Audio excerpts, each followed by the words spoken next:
The blackest eyes. The devil's eyes. These are the eyes of a psychopath.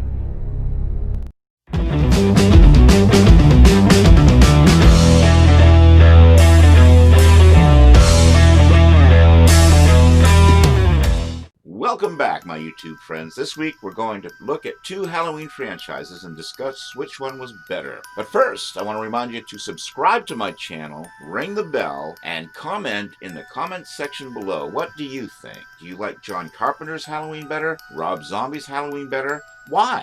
What makes you attracted to either film? Maybe you like them both. Do you like both films? Let me know in the comments section below. First, let's take a look at the original film. John Carpenter brought his vision to life in 1978 with Deborah Hill, who co-wrote and produced the film. I'm sure you all know the plot by now, die-hard fans. Michael Myers has been in a sanitarium for 15 years for killing his sister. He escapes and returns to his hometown to stalk Laurie Strode. Murder, madness, and mayhem ensue.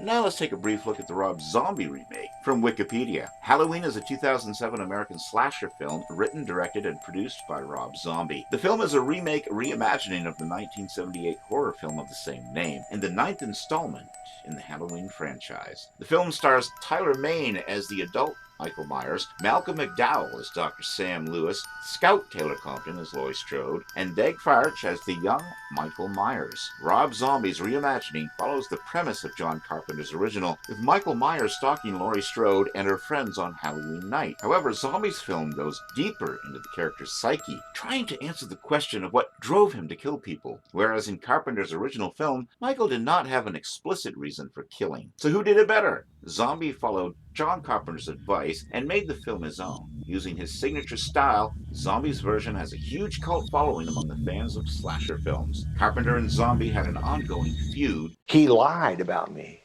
He said I was very cold to him when he told me I was going to, and that he was going to make it. Nothing could be further from the truth. I said, make it your own movie, man. You know, this is yours now. Don't worry about me. I was incredibly supportive. Why that piece of shit lied, I don't know. However, after years of feuding, recently John Carpenter tweeted, "To everyone fascinated with the John Carpenter-Rob Zombie feud, it's old news. We spoke Sunday. We buried the hatchet. Let's move on." So with that out of the way, let's look at the cast. First, of course, the most important character, next to Michael himself, is Laurie Strode. Jamie Lee Curtis puts on a classic performance. However, she and her friends are the oldest teenagers in school, as they were played by actors and actresses in their 20s. Also, Jamie Lee Curtis dresses kind of like an old woman in this. The movie is definitely dated, and you can tell it was made in the 1970s. The hairstyles, use of slang, and the clothes give it away. This may turn off younger fans and fans of the zombie films. At least in the Rob Zombie version, they look age-appropriate. Scout Taylor Compton does her best to make the character her own. I know Michael Myers is dead. I shot him in the f***ing head.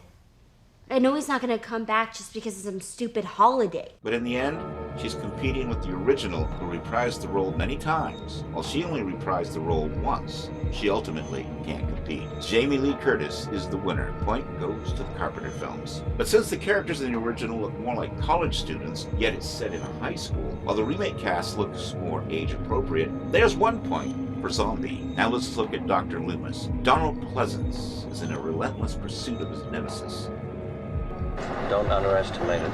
Don't you think we could refer to it as him? The original movie has Loomis as kind of a Van Helsing character, tracking down Myers the way Van Helsing tracked down Dracula. Malcolm McDowell seems to be trying to rehabilitate his version of Myers. In the zombie films, Loomis is trying to understand his version and maybe even cure him. Both great actors have a different take on the character of Loomis. Therefore, for the effort of trying to avoid a complete carbon copy of what went on before, I give a tie to both versions of this complex character. Now we come to Michael Myers himself. Tony Moran did the scene with no dialogue. He has an eerie presence. The less you know, the more you're scared. Dag Farch plays the 10-year-old Myers in the zombie version. You spend way too much time learning about the boy who would be creep. Too much exposition. And even though some of these scenes are actually well handled, they take away the mystery of the character, make it maybe a little less fun. The adult Michael Myers was played by Tyler Mane in the zombie version. He had an intimidating presence, but was nowhere near as scary. He gets kudos for attempting to make Michael somewhat different than the original, but for the sheer eeriness of the character, Tony Moran,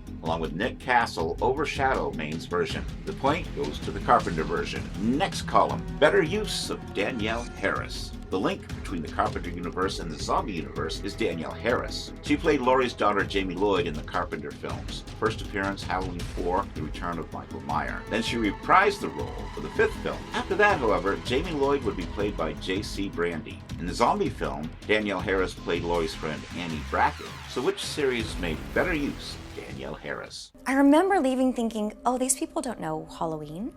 Like, this isn't, I don't get it. This isn't, wait, I'm confused. So I am pregnant with my uncle's baby? Like, I just didn't understand what had shifted. I thought, oh my God, this is not what I wanted to do. In the original film, Annie is played by Nancy Kyes. As Jamie, Harris simply filled in for the non-returning Jamie Lee Curtis in the Carpenter films, and only reprised the role one time, allowing another actress to take over the role in future films. In the Rob Zombie films, she plays Laurie's friend and confidant. Her role is more complex than the Kyes version. It has a lot more to do. Point goes to the Rob Zombie version for a wiser use of this actress. She didn't play Jamie in his films because he didn't want any actor from the Carpenter films reprising their roles in his movies. Looking at the franchises, here's no contest. The original spawned so many sequels. However, most of them retconned the previous films to be direct sequels of the original. In some, Laurie Strode is even Michael Myers' sister, while in others, she's not. There were 11 sequels, including 2 that haven't been made yet, scheduled for release in 2021 and 2022. The Rob Zombie version saw 2 movies. One a reboot and the other a sequel to the reboot, and a third which was in production limbo even before the pandemic lockdown. The truth is that Zombie simply doesn't want to make any more at this time. Even though there was some talk of having someone else make a sequel to his second Zombie version, he was against anyone continuing one of his projects. And with the return of the John Carpenter series, it's highly doubtful that we'll see a third Rob Zombie version anytime in the near future. The point goes to Carpenter. And now, the directors. The original John Carpenter movie is nothing short of a masterpiece of horror. The Rob Zombie version is simply another slasher film. But what if you like slasher films? Is this handled better than most? From Wicked Horror, the violence in the Carpenter film is scary because there's so much that we don't see. There's maybe a dash of blood, but that's it. The bodies pop out of doorways and closets like gags in a haunted house, and that's more important than seeing the gory details of the act itself. It's scarier. It leaves so much to the audience's imagination. And that's one thing Halloween excels at. So much of the cinematography draws from Italian psycho thrillers and old expressionist films. So there's a heavy light-shadow contrast in the movie itself, and you can really imagine just about anything in those shadows because you're never entirely sure where Michael Myers is and when he might pop up next. Because the movie never gets inside of his head. The movie is from Laurie's perspective, if anyone's, and she's never clear on the danger until it's pretty much too late. If you're a fan of slasher films, then the zombie version might be for you.